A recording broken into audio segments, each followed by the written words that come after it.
2024 is coming to an end. In this past year, we have seen the price of essentials continue to steadily climb, good jobs becoming harder and harder to find, and the American dream becoming more and more out of reach for the everyday person. Times are getting tough for everyone, and life is becoming more and more unaffordable. And as we approach 2025, I think that we're going to see many trends that encourage people to save money and opt to live a more frugal lifestyle. And in this video, I want to share 10 of those trends. And the first trend is the tipping point on groceries.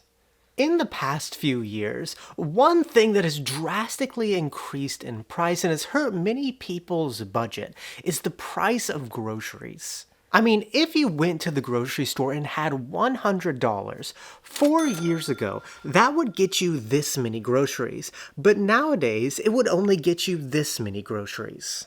The price of groceries has gotten so expensive that people are starting to become more conscious on which products they choose to buy and not to buy. And certain products, like chips, Gatorade, and candy, are reaching a tipping point where the price has gotten so high that consumers are deciding to go without the product. I mean, I have a sweet tooth, but no matter how much I am craving candy at the checkout, I will not spend $3 on a Snickers bar. Es mucho para un Snickers. But in 2025, I think that many groceries will reach this tipping point where the price has gotten so high that consumers will stop buying the products altogether, and companies will have to figure out how to lower their prices or see their revenue drastically decrease. Now, the second trend is targeted couponing. So we've all heard of and have experienced targeted advertising, where based on what you search and consume online, you will be targeted by certain advertisements that might be of more interest to you. And something that is becoming increasingly popular, especially in grocery stores, is what I like to call targeted couponing. And this is how it works. You go to the grocery store and buy food. Once you scan your loyalty shopping card at the checkout, an algorithm will take note of the products that you like. Then on the grocery app, you will receive personalized coupons that are related to the products you often buy.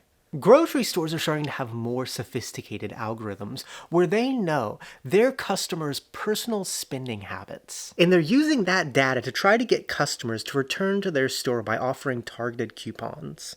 And in 2025, we will see coupons become more targeted to individuals that allow them to get discounts on their favorite products. Now, speaking of algorithms and data, one thing that has raised concern about individual privacy this past year is the number of data breaches that we have seen. I mean, United Health confirmed 100 million of their users had their data stolen. Ticketmaster experienced a massive data breach compromising over 560 million customer records. And National Public Data announced that they had suffered a major data breach, potentially impacting every American. We are more vulnerable than ever now in this digital landscape, which is why I have been using Aura this past year, who is the sponsor of today's video. Aura monitors your personal data, including your social security number, across billions of data points like the dark web and public court records to alert you about potential identity theft. And they also remove your name from data broker websites so you get less spam. I mean, since using Aura this past year, they have removed my name from 20 lists with 18 in progress. Plus, Aura offers a variety of features to keep you safe online, like transaction monitoring, a VPN, antivirus protection, a password manager, parental controls, and identity theft insurance, all for one affordable price. If my information was compromised in any of these data breaches, I wouldn't worry because Aura is always on doing the hard work of keeping me safe. And if you're like me and find it important to protect yourself in this age of data breaches, click on the link in my description, go to aura.com/AustinWilliams to get a free 2-week trial to test out this amazing tool. And thank you, Aura, for sponsoring this video. Now, the third trend is denser living. Now, here in the United States, or as we Americans call it, the greatest country on earth, Ladies and gentlemen, God plays favorites, and we are his favorites because we have the most money. But in the United States, we have a housing shortage. According to Pew Research, we are short between 4 to 7 million homes in the United States.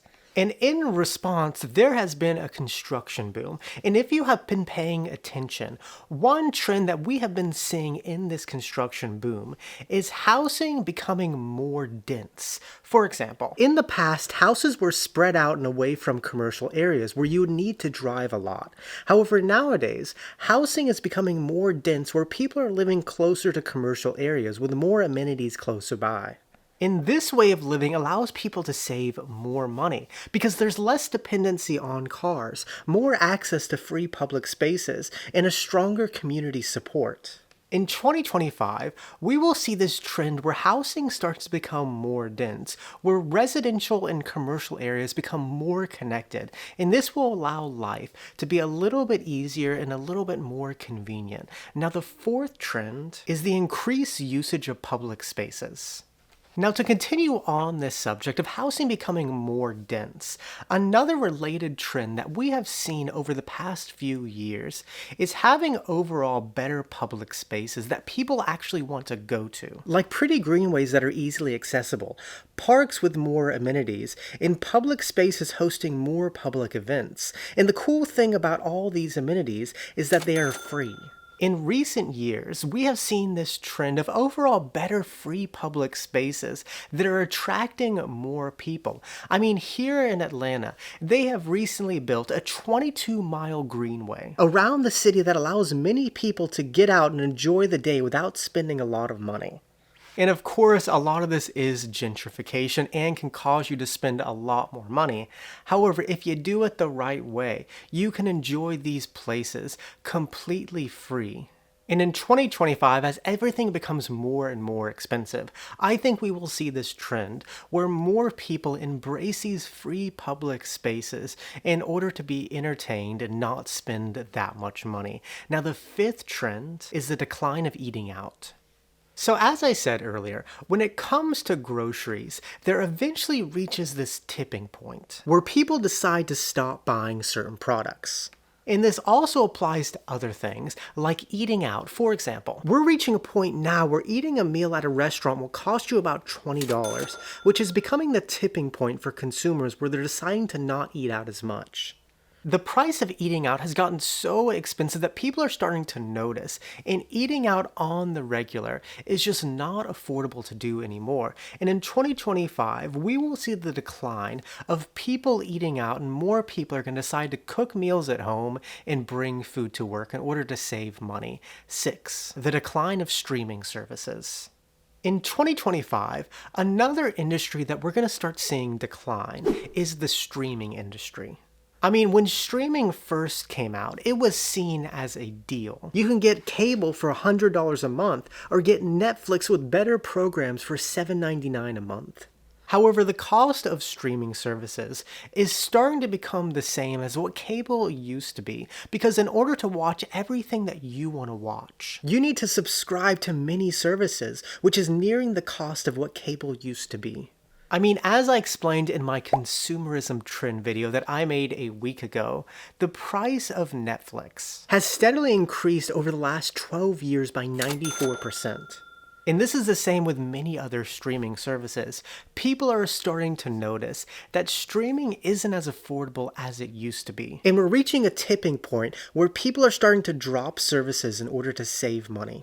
And in 2025, we're going to start seeing this trend where many people start unsubscribing from streaming services in order to save money. And these streaming services will either have to consolidate or completely go out of business. 7. The decline of upgrading culture.